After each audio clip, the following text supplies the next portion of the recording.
안녕하세요. 이상일 텔레비 바이블 알릴레이오 이상일 목사입니다. 오늘 제목은 인구조사를 누가 시켰나 라는 제목으로 말씀을 나누고 싶습니다. 우리가 하는 말 중에 이런 말이 있습니다. 사람이 말한 것은 책임을 져야 된다. 그래요. 그럼 우리가 지금까지 어떻게 말했나 책임을 져야 될 것입니다. 근데 우리는 전혀 책임지지 않는 말이 있습니다. 오늘 제목입니다. 인구조사를 한 것에 대하여. 그 말이 오늘 제목, 인구조사를 누가 시켰나? 여호와 하나님이 시켰나? 아니면 사단이 시켰나? 라고 하는 제목으로 여러분에게 말씀을 전하고자 합니다. 인구조사를 누가 시켰나? 다윗의 인생에 대하여 인용할 때 등장하는 말씀입니다. 누차 말씀드리지만 욕먹지 않을 사람이 욕먹는다. 참 섭섭하겠죠. 화도 날 것입니다. 즉 욕, 폄훼한다는 의미입니다. 욕의 종류는 여러 가지가 있겠습니다만은 다음 내용을 듣고 실수 없으시길 바랍니다. 우리 말 실수란 죄도 될 수 있다는 의미입니다. 그래서 오늘 질문은 인구조사를 누가 시켰나입니다. 여호와 하나님 시켰나? 사단이 시켰나? 사무엘하 24장 1절에서 25절 말씀 중 1절 말씀입니다. 여호와께서 다시 이스라엘을 향하여 진노하사 그들을 치시려고 다윗을 격동시키사 가서 이스라엘과 유다의 인구를 조사하라 하신지라. 여기 다시라는 말씀이 나오죠. 다시. 그러니까 재차 또 이스라엘을 징계하시고자 라는 뜻입니다. 역대상 21장 1절에서 30절 말씀 중에 1절 말씀입니다.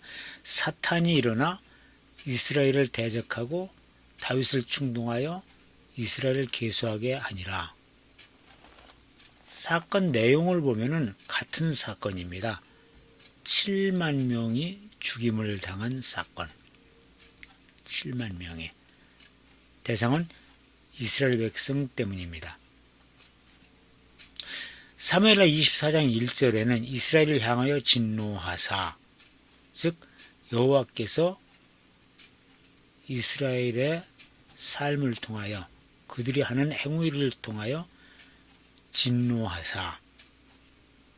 근데 역대상 21장 1절에는 이스라엘을 대적하고, 즉 상대하여, 대적이라는 것은 좀 이따 말씀을 드리겠지만은 어쨌든 사단이 이스라엘을 대적하고,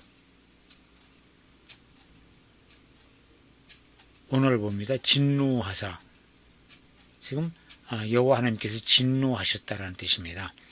스트롱 번호 639번 아프.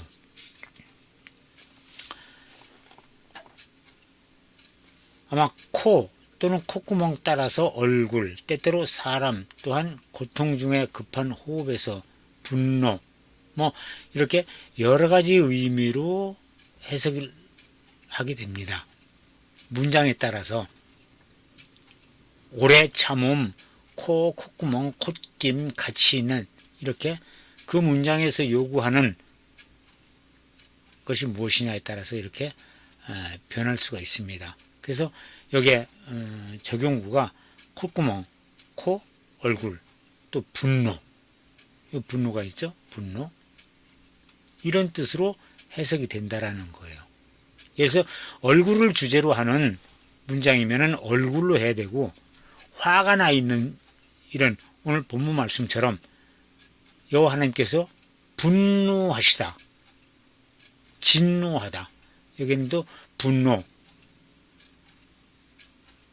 이렇게 적용이 됩니다. 앞서 말씀드렸지만은 대적하다. 사단이 이스라엘을 대적하고, 그럼 그 대적이 뭐냐? 적이나 어떤 세력, 힘 따위와 맞서 겨룸, 또는 그 상대, 적을 마주 대함, 대적, 서로 싸운다라는 얘기입니다. 맞서서 싸운다라는 얘기예요.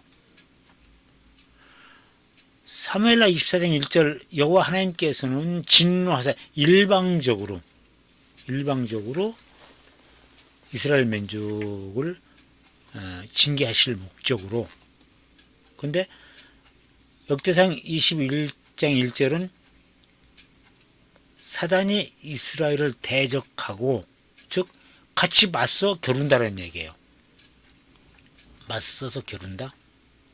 근데 그런 뜻이 아닙니다. 우리말로는 대적으로 번역을 했는데 거기에 대해서 보겠습니다. 스트롱번호 5921번, 발음은 R. 여러 가지 의미로 되어 있습니다. 뭐 위에, 넘어, 바로 위에 또는 대하여, 다양한 용도는 다음과 같다. 무엇 위로, 따라서 후에, 무엇에 대하여 등 이렇게 문장에 따라서 해석을 한다라는 뜻입니다. 즉 정리하면은 위에 근거에서 무엇에 따라서, 때문에 무엇을 위하여, 관하여, 외에 덧붙여서, 함께, 그 밖에, 옆에, 향하여, 반대하여, 으로, 대신에, 그럼에도 불구하고, 즉 그러니까 그 문장에서 필요로 한, 여기 보면은 향하여가 나옵니다. 향하여. 그러니까 사탄이 이스라엘을 대적하고가 아니라 이스라엘을 향하여, 이스라엘과 싸우려고, 서로 싸우려고가 아니라 이스라엘을 향하여 라고 우리가 이해를 해야 됩니다. 이스라엘을 향하여 인구조사를 하게 했다. 다윗에게. 뭐 싸우려고 대적하고가 아니고 이스라엘을 향하여 인구조사하게 다윗을 충동했다. 대적이든 향하든 역대상 21장 1절의 사건은 원인자가, 그 사건을 주동하게 한 자가 사단이라는 뜻입니다. 즉 사단이 다윗을 충동하여 이스라엘을 계수하게 한 사건입니다. 원인이 분명합니다. 사탄이. 성경에 어떻게 한 사건의 원인이 둘로 나와 있습니다. 둘. 사건 자체 내용은 똑같은데 원인자가, 사무엘하 24장 1절은 여호와께서 다시 이스라엘을 향하여 진노하사 그들을 치시려고 다윗을 격동시키사 가서 이스라엘과 유다의 인구를 조사하라 하신지라. 역대상 21장 1절에서 30절과 같은 사건입니다. 그렇다면 사건의 피당사자는 다윗이며 원인자는 여호와 하나님과 사단입니다. 설령 여호와께서 사단을 이용해 사건의 원인을 제공하셨다 할지라도 문장의 문맥은 확실합니다. 여호와께서와 사단이 일어나 분명 같은 원인자로 볼 수가 없습니다. 기록자의 뜻이 같다 할지라도 읽는 자 입장에서는 완연히 다릅니다. 사무엘하 24장 말씀을 상기하지 않는다면 분명 사단이 제공자입니다. 엄청난 사건입니다. 그래서 저에도 말씀을 드렸지만은 말한 거에 대해서는 책임을 져야 된다. 여호와를 우리는 사단이라고 그러지 않습니까? 성경에 그렇게 되어 있기 때문에요. 그래요. 맞아요. 성경에 그렇게 기록되어 있기 때문입니다. 지금까지 여호와를 사단이라 말하는 것이 되니까요. 100번 읽었다면 100번 여호와를 사단이라고 했습니다. 우리말 성경 사무엘하 하 24장 1절의 개역 한글에는 감동으로, 개역 개정에는 격동으로 또는 충동으로, 세번역 성경에는 부추켜 등으로 번역했으나 원어에는 한 가지로 되어 있습니다. 우리말 사전에 감동, 격동, 충동, 부추겨 이런 것을 원어에는 발음이 수트, 스트롱 번호는 5496번. 본래의 의미는 찌르다, 즉 상징적으로 자극하다, 함축적으로 속이다, 유혹하다, 움직이다, 유발시키다, 설득하다, 공격하다, 고무시키다, 제거하다. 이렇게 정리하면은 자극하다, 부추기다, 선동하다, 유혹하다. 그 문장에서 요구하는 것이 무슨 뜻이냐라는 거예요. 자극하다, 부추기다, 선동하다, 유혹하다. 하나님이 유혹했을까요? 사단은 유혹했죠. 선동하다, 부추기다. 하나님께서 자극하다, 감동되게 하다, 격동하게 하다. 우리말로 감동, 격동, 충동 같은 뜻이에요. 충동시켰다, 자극하다. 듣는 입장에서는 언어 감정이 틀릴 수는 있겠으나 원어에는 내용이 동일합니다.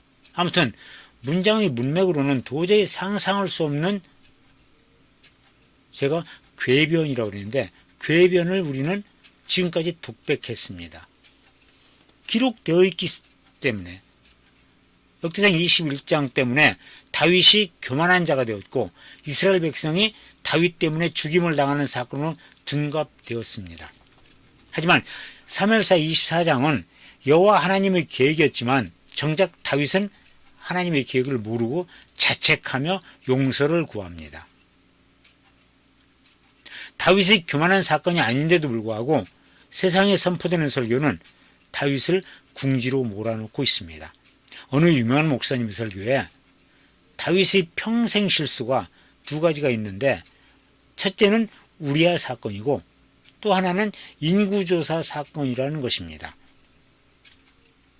그 이유는 교만해서였다는 것입니다. 그렇다면 하나님께 뭐라고 변명을 해야 됩니까? 역시 그것도 죄일 것입니다.